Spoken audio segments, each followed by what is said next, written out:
Lesson 4. Wheels of Adventures. A month ago, I flew to San Francisco, feeling excited and a little scared that I was traveling without my parents. My only companions would be my best friend, Dan, and my wheelchair.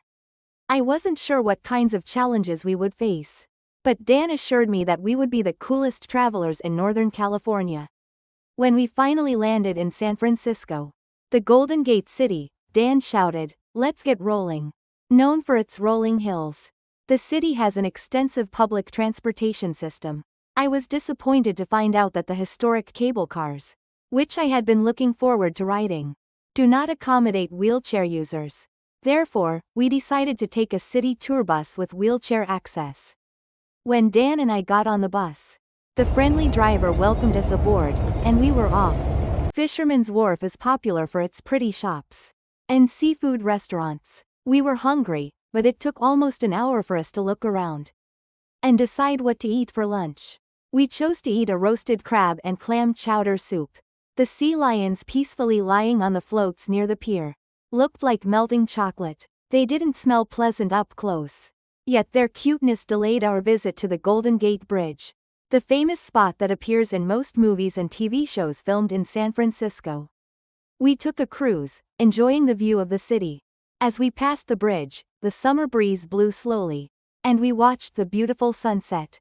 The next day, we traveled to Yosemite National Park, a place 4 hours away from San Francisco and about 5 times bigger than Seoul.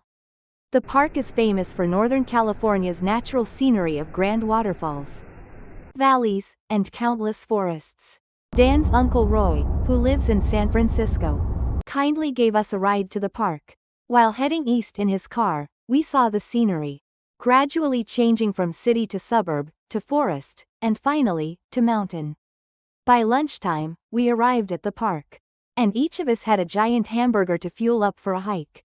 While exploring a trail in Yosemite, we stopped frequently to appreciate the fresh air blowing through the giant sequoias. We passed some famous trees like the grizzly giant, which is about 63.7 meters tall and is almost 3,000 years old. It was massive, and I felt quite small in comparison. Our hike took a dangerous turn at one point. As we made our way down a trail, we encountered a black bear. I was so excited that I took out my camera to take a picture. It must have smelled the cold cuts and chips we had packed, because it began to approach us. Thinking quickly, Uncle Roy grabbed a stone and threw it, yelling and waving. After turning me around, Dan helped Uncle Roy push me back the way we came. Dan said, "I guess it's time to leave now." That wasn't a problem because I had gotten my picture.